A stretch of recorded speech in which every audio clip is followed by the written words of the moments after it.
Bonjour chers auditeurs, voici le résumé de la leçon 9 du troisième trimestre 2023. Un grand merci à nos abonnés pour votre soutien. Si c'est la première fois que vous regardez cette chaîne, veuillez vous abonner et cliquer sur l'icône du pouce levé pour aimer cette vidéo afin que vous puissiez être avertis lorsque une nouvelle vidéo est publiée.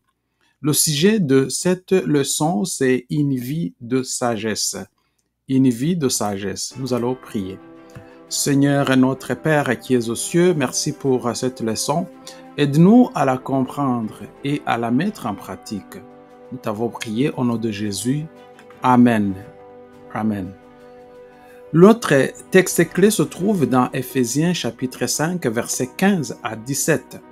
Regardez donc attentivement comment vous marchez, non comme des imprudents, mais comme des sages, en faisant le meilleur usage du temps, car les jours sont mauvais. Ne soyez donc pas insensés, mais comprenez quelle est la volonté du Seigneur. Il y a quelques années, une cruche en verre a été mise en vente en Grande-Bretagne. Le vendeur a déclaré qu'il avait été fabriqué en France dans les années 1800.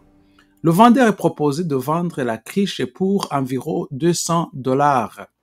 L'acheteur qui est venu voir la cruche connaissait la véritable histoire de la cruche. Il s'agissait en fait d'un verre très ancien fabriqué par un verrier islamique. Alors, quelle était donc la valeur réelle de cette cruche? C'était environ 6,5 millions ou 6,5 millions de dollars. Mais l'acheteur n'a payé que $200 pour la cruche parce que lui, il savait que quelque chose que cette cruche valait et que le vendeur ignorait. L'acheteur connaissait la vraie valeur de la cruche. Dans Éphésiens chapitre 5, versets 1 à 20, Paul parle de choses que les non-chrétiens considéraient comme importantes dans la vie. Les non-chrétiens aimaient les blagues sales et les histoires drôles qui se moquaient des gens. Ils aimaient se saouler dans les fêtes. Ils aimaient aussi avoir des relations sexuelles qui enfreignaient la loi de Dieu. Paul dit que les chrétiens sont différents. Les chrétiens aiment et font tout ce qui est bon, juste et vrai en Jésus-Christ. Paul dit aux chrétiens de faire de Jésus leur trésor alors qu'ils se préparaient, ils se préparent dans cette vie pour le ciel. Chers auditeurs, comment imiter Dieu? Comment imiter Dieu? Et c'est en marchant dans l'amour, en marchant comme des enfants de lumière et en marchant comme des sages, en tirant le meilleur parti de notre temps. Le chapitre 5 de l'épître aux Éphésiens nous dit aussi ce qu'il faut éviter. Il faut éviter l'immoralité, il faut éviter la cupidité, il faut éviter des paroles corrompues, il faut éviter la folie et il faut éviter l'ivrognerie. Quel est le résultat d'une vie qui imite Dieu et évite les mauvaises actions? Nous sommes éclairés par le Christ, nous sommes la lumière du monde. Nous chantons, nous louons et nous rendons grâce à Dieu par Jésus-Christ. Voyons le point numéro 1 qui est imiter Dieu. Imiter Dieu. Pour imiter Dieu, nous devons marcher dans l'amour. Paul dit aux chrétiens d'Éphèse d'aimer les autres comme Jésus les a aimés. Jésus a montré combien il nous aimait lorsqu'il est mort sur la croix pour nos péchés. Son amour désintéressé est notre exemple. Paul nous dit quelque chose à propos de la mort de Jésus pour nous. Jésus est mort pour nous parce qu'il nous aime et parce que Dieu le Père nous aime. Jésus s'est chargé de notre punition. Il est notre substitut. Il a pris notre place sur la croix. La mort de Christ est une offrande qu'il a faite à Dieu. Dieu accepte la mort de Jésus qui est comme une offrande de bonne odeur. Dieu accepte la mort de Jésus parce que c'est une offrande de bonne odeur, n'est-ce pas, pour Dieu. À l'époque du Nouveau Testament, les citoyens du royaume de Rome se rendaient coupables de nombreux péchés sexuels. Les riches donnaient des festins et ils donnaient des fêtes. Les gens péchaient lors de ces fêtes. Dans Éphésiens 5, versets 3 à 14, Paul met en garde contre ces péchés. Ces péchés comprenaient l'ivresse, les discussions, les divertissements sexuels et d'autres péchés qui y réfèrent dans ces divertissements-là. Alors, dans le point numéro 2, on nous parle de marcher comme des enfants de lumière. Paul écrit, ne vous laissez pas tromper par des paroles fausses. Dieu se fâche beaucoup quand les gens qui ne lui obéissent pas parlent ainsi. C'est ce que Paul nous écrit. Dans ce verset, Paul nous avertit de ce qui va arriver aux personnes qui pêchent sans avoir honte de leur comportement, ni regretter les mauvaises choses qu'elles font. Soyez-en sûrs, aucun de ceux qui commettent des péchés sexuels ou qui ne sont pas purs n'aura part à la nation sainte du Christ et de Dieu. Il en va de même pour celui qui veut toujours ce que les autres ont. Cela devient un Dieu pour lui. Éphésiens 5, verset 5 dit, « Ainsi, nous qui voulons faire partie du royaume de Dieu, nous ne devons pas nous comporter de la même manière que les personnes qui ne font pas partie du royaume de Dieu. » Chers amis, il y a deux camps. Un camp qui appartient au royaume de Dieu et un autre camp qui n'appartient pas au royaume de Dieu. Et les deux camps, n'est-ce pas? Chacun a ses comportements et l'autre a d'autres comportements différents. Dans quel camp, chers amis, vous vous retrouvez? Point numéro 3, c'est marcher dans la lumière. Marcher dans la lumière. Chers amis, la lumière révèle tout. Paul utilise continuellement une dichotomie, vivre à un style de vie qui honore Dieu ou vivre un style de vie immoral qui s'oppose à Dieu. Soit vivre un style de vie qui honore Dieu ou vivre un autre style de vie qui est immoral et qui s'oppose à Dieu. Ceux d'entre nous qui ont choisi de vivre une vie qui honore Dieu réprouvent les œuvres des ténèbres en montrant la bonne alternative par notre mode de vie. Nous sommes la lumière et la lumière révèle tout.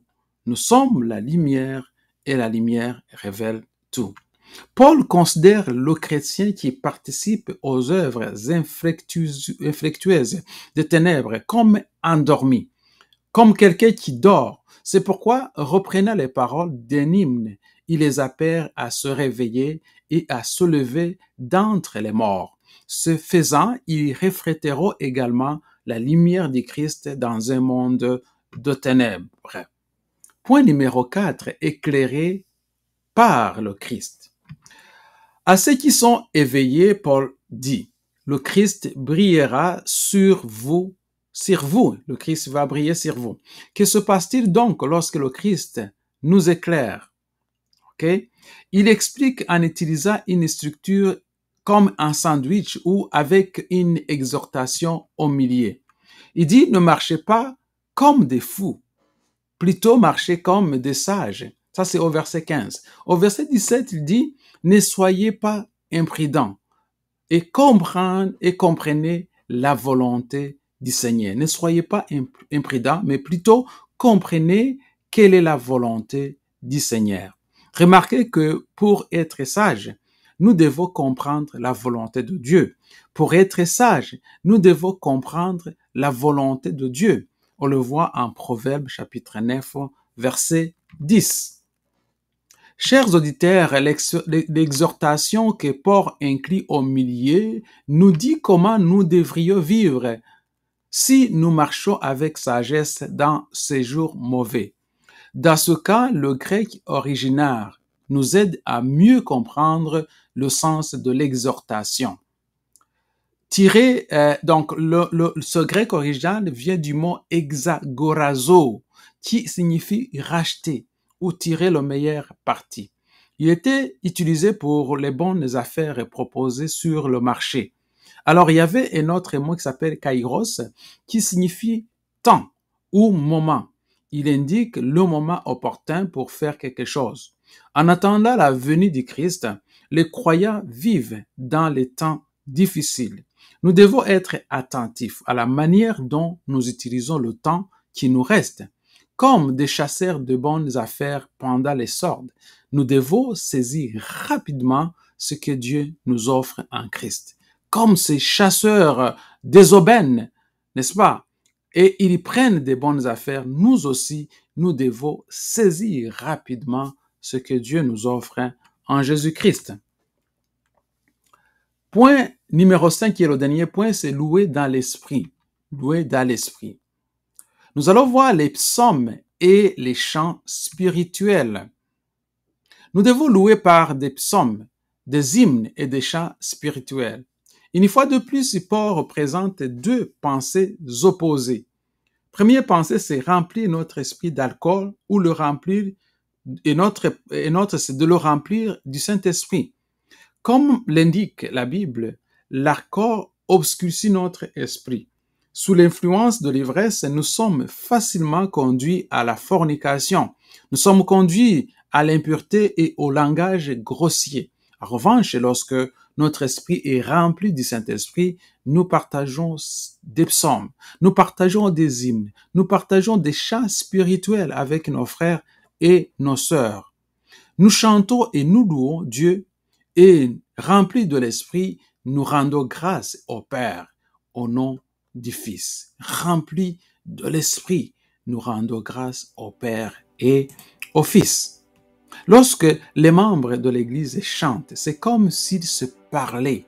En même temps, nous devons nous rappeler que lorsque nous chantons, nous louons Dieu.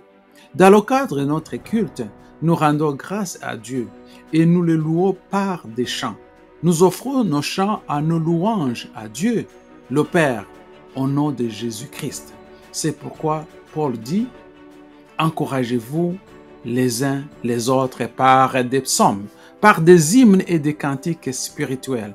Éphésiens chapitre 5, verset 19. Chers auditeurs, pensez aux paroles de votre chant spirituel préféré. Comment ces chants vous rendent, comment ces chants vous aident-ils à mieux comprendre l'amour de Jésus? Comment ces chants, les chants que vous préférez, les chants que vous aimez, vous rendent, n'est-ce pas, vous donnent le goût de comprendre l'amour de Jésus. C'est la fin de cette leçon. Veuillez la partager avec vos amis et à votre connaissance. Que Dieu vous garde, que Dieu vous protège. À la semaine prochaine.